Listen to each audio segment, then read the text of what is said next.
In the previous video, we dealt with single and double precision numbers, in other words, dealing with floating point numbers. In this video, we're going to talk about two additional data types, the char and also the Boolean. So let's make a start. So we're going to create a new project. I'm going to click on Java, as I've done in the last few videos now. Create project, make sure command line up is selected. I'm going to call this char, C-H-A-R, and Boolean, B-O-O-L-E-A-N. Company name, I'm going to make that Timbercharka again, com.timbercharka, but you can make that whatever you want. Click on finish. And I'll just double click that to make it more space, and let's get started. So the two other data types we're going to talk about in this video are char and Boolean. So firstly, char, you define it as my char equals, and you can put a single quote there and a number or a letter, like so. So that's one way. It can literally store one letter or one character. You can also have a lowercase number. You can also mark it as a number, and you can even make it a special character, ampersands and so on. But what you can't do is make it more than one. So we can't put two numbers in there because we get an error, and the error is too many characters in character literal. So it can literally only be one character. It's actually a width of 16, so it's actually 2 bytes. So that's the standard characters that I've been typing in there, but you can also put what's called Unicode characters, and they are special characters that support multiple languages. Just to show this to you, I've got a website I'm going to just go to. I'm going to Google Chrome. I'm going to go to a website called unicode-table.com, and you can see I've just got /en/# control-character on the end. This gives us a list of what's called Unicode characters. So Java also lets us assign a variable of data type char using a special code that I'm going to show you how to do. So you can notice that the Unicode table has got our regular numbers and letters and so forth, and special characters like a %, a $sign. But as we scroll down, they've got lots of other characters as well. For example, a copyright symbol and all these other accented letters, and the list goes on. There's quite a few of them. So we could choose one, and what we need to do to choose one, we need to start to the left hand side. So let's just assume we want to use the copyright character. So we start 00A, then we move over to the character, move over to the table element position, in this case 9. So we enter the value we need is 00A9. So we're starting on row 00A, moving right across to 9. So 00A9 is the code that we need. And if we go back to Java, what we can do is we can put a backslash, it has to go that way, and then we put a lowercase u, then we can type 00A in uppercase 9. Now that's what's called a Unicode character. So if we now do a printout,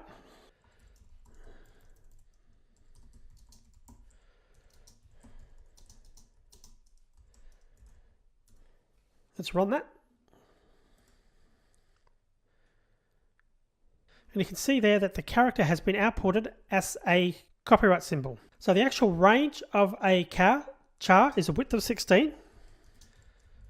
Width of 16, which effectively is 2 bytes. So that's the amount that has been allocated for a char. Second type is called a Boolean. So we'd use that, we type in Boolean, B-O-O-L-E-A-N. My Boolean equals, and there can only be 2 values. The 2 values are true or false. That's it. You can't have any other value for a Boolean, and it's used to test whether something is true or false. So it's really good for that, and you'll see that Booleans are very popular and used a lot for conditional logic, which we'll be talking about in future videos. Probably the way you'd use a Boolean, you'd do something like Boolean is male equals true.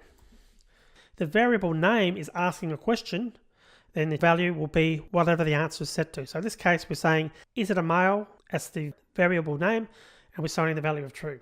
But we'll be talking more about those in detail in a future video. So it's challenge time again.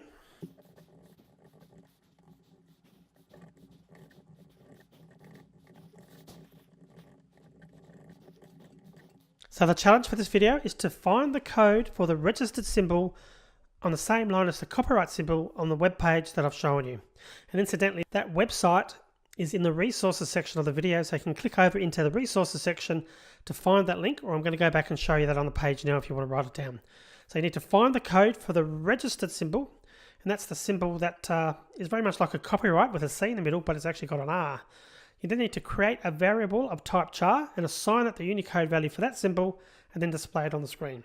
So follow the 3 steps as I've shown on the screen. Find the code, create a new variable of type char and assign it the Unicode value for that registered symbol, then display it on the screen. Okay, pause the video, do that, come back when you're ready, and I'll show you my solution. So how did you go? Did you manage to figure it out? Well, the code, going back to the browser first, we start off on 00A, and in this case, the R matches up with the E, so we've got to put an E on the end. So where we used a 9 for the copyright symbol, you come over here and it's an E. And did you notice that I didn't show you before, but if you actually hover over there, it actually gives you the code 00AE, as you can see. So our code is going to be 00AE. So go back to our code. We're going to put char registered symbol equals backslash lowercase u 00AE. Semicolon on the end. And just to print it out,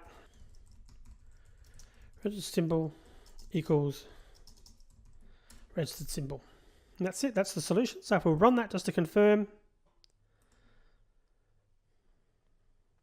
and you can see we've now got a registered symbol, which is below the copyright symbol, which of course is still printing above that. So that's it for the char and the Boolean types. In the next video, we're just going to have a bit of a recap on the 8 data types that we've covered to date.